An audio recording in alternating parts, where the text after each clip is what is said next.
Singers only. Hey you guys, it's Kristal Cherelle from Indie Artist School, and today we're going to talk about vocal warm-ups and why they're important. I'm also going to give you some use cases for when you would want to use them and how you might need to modify them accordingly. I'm going to do a few of them in today's episode. So first thing I want to say is vocal warm-ups and vocal exercises actually are similar but do not serve the exact same purpose, okay? So a lot of people use the word vocal warm-up interchangeably with the word vocal exercise, and I kind of want to differentiate those two things.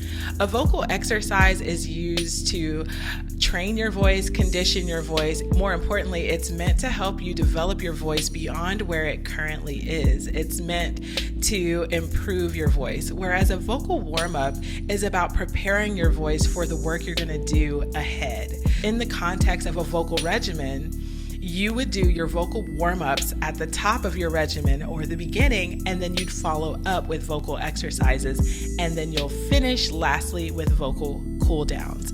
So this is why I wanted to preface this, because if you're searching for something and you're typing it in Google or YouTube, you might be typing in the wrong thing. So if you're wanting to know how to warm up your voice, you're in the right place. Now, let's talk about the reason why it's important. First of all, you'd be surprised how many singers do not warm up their voice. A lot of people go in cold because they think that because I've been singing for so long that they don't need to do a warm up before they begin singing.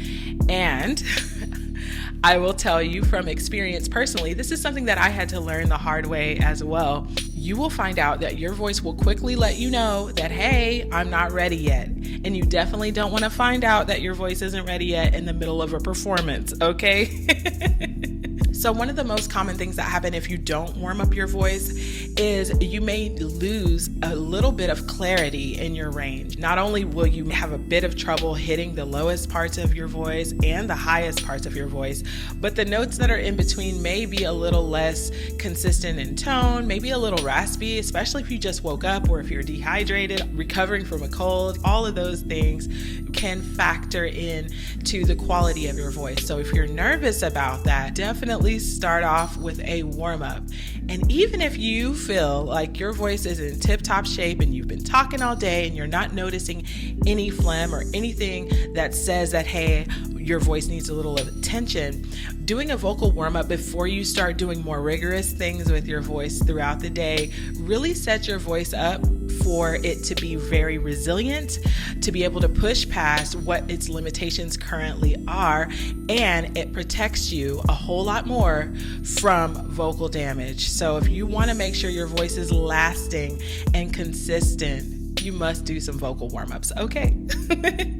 All right, so let's talk about what vocal warm-ups you can do and the types that there are. The whole scope of vocal warm-up for me is about how you're warming up your instrument, and your instrument is your entire body. So the first thing I have my students do, whether you're on my online course, the R&B Singers Arsenal on indieartistschool.com, or if you're in my 6-month vocal coaching program, which is one-on-one, either way, you'll notice that there is a structure to your vocal regimen. And I like to have everyone start with stretches first. And one of the things that you may not realize is that a lot of these muscles are connected to each other. You might not realize you even use them for singing. So by stretching your rib cage and by stretching your back, you are opening up all of the intercostal muscles that are in your lower back and allowing, when you take that deep breath in from your diaphragm, you're allowing more space and conscious engagement of your muscles, not tense for no reason, only tense when you need them. And it gives you more control when you are relaxed, because then you can choose how and when to use the muscles. Even relaxing the neck helps. Rotating, because the neck is a really important place. The shoulders here as well are connected to the neck muscles. So by relaxing and stretching those, you notice that, oh wow, my larynx, my larynx is more open and a lot less tight. And when the larynx is more relaxed, stretching the tongue helps. So the tongue, the jaw, relaxing and massaging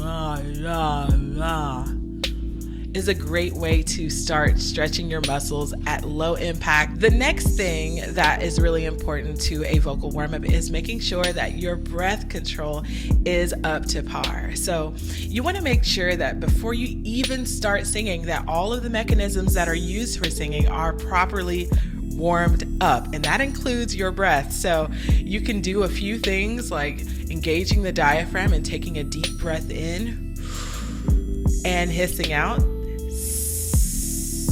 and just making sure that your chest and shoulders are not getting engaged. You can do a whole lot more with your breathing. I have a whole breathing episode that I will share right here. You can click the link below to watch it a little bit later if you want to do a deeper dive on your breathing. Engaging your diaphragm and learning how to breathe properly and engaging that before you even begin singing is a great way to warm up. Another thing that it does is it regulates your nervous system and your heart rate, so that if you are a little tense or anxious about an upcoming performance, it calms things down. And it makes you more prepared for a more comfortable performance with a lot less nervousness, okay? The next thing that is important to a vocal warm-up is some closed mouth, low impact vocal cord warm-ups. These are to help engage your vocal cords with low pressure, meaning that you're not trying to move mountains and go to the extremes of your voice, but all you're trying to do is make sure that your vocal cords are gently being woken up, for lack of a better word. Just get them involved. One of the ways that you can do this can vary depending on how cold you are, essentially, or how warm you are. So the cold would be, I just got out of bed, I have not spoken a single word, or I just recovered from a cold and I've been on vocal rest for a few days. And in that case, you would want to do this in a more gradual, extended way. So an example of how you would do this is you close your mouth, and then you would hum, okay? But we're gonna only hum for small intervals, and we're gonna slide just to see what's happening with our vocal cords. This is a good way also to gauge if there's any distortion in certain parts of your voice before you start singing. That way you can plan accordingly and spend a little time rehabilitating as well if you need to. So let's just start with a few of these. I'm going to call these humming hills. And then we'll go a little bit higher.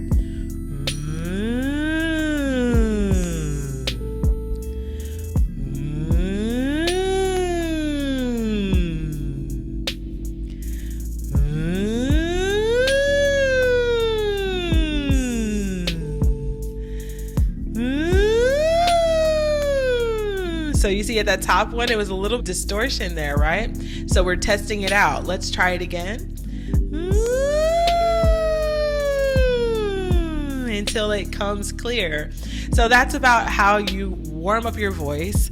And it's a good way to do it to gradually see how you're feeling. Now, this is not meant to be used as a rehabilitation tool solely.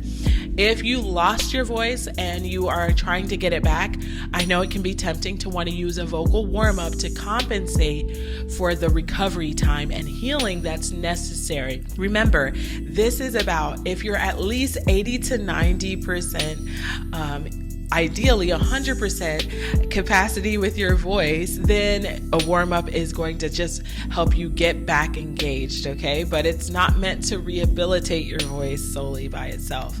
Other things like taking vocal rest, drinking water, and giving yourself time to heal are important factors. Another way to do it is to start by using raspberries. Let's just make sure that you can form a raspberry first. One of the things that may happen when you're doing raspberry is, I like to call it the p effect or the if you're listening to the podcast, I know your ears are just like, really, please stop. If you notice that you're not having a consistent raspberry, make sure that you are projecting from the diaphragm. Focus on making sure that the cheeks are not filling up with air. If you notice that you're like it's really hard and you feel like you're gasping to get the raspberry out, you can place your hand on the sides of your cheeks to stop yourself from allowing that to happen and directing that airflow more forward. Can you try it now? If you're still noticing that your raspberry is not as connected, even with your cheeks being pressed against your face, then you can try turning the inner corners of your lips in a downward shape, like this. And then you want to project again. What this does is it helps tighten the seal between the lips as you're projecting air. Now you may be wondering, what is the purpose of a raspberry, or also known as LipTrills? This is to help you engage your diaphragm with your breath support. I'm talking about waking up those singing mechanisms. And two, it helps you be able to warm up your vocal cords as well simultaneously. And the reason why the LipTrills really helpful with this is because if something is not correct, you will notice that the LipTrill is not going to sound right. It's not even going to work. It's not as forgiving with vocal mistakes. So in that case, it's really helpful, and it shows that you are doing things correctly when you can get a raspberry to function. If you're interested in learning how to develop your voice even more and you need some guidance on that, join my one-on-one vocal coaching program at indieartistschool.com or take my online course, The R&B Singer's Arsenal. All of that's available at indieartistschool.com. Also, don't forget to check out my new Singer's Journal. It is a journal and habit tracker for you to track your vocal progress on your own. It includes vocal prompts for vocal health, your vocal regimen, and even places for you to jot down your lyrics as they come so you can stay inspired. So yeah, check it out. It's on Amazon. I'll leave the link below. But yeah, so what is your favorite way to warm up your voice? Also, I'm really interested to see if you have any stories of what happened when you sang without warming up.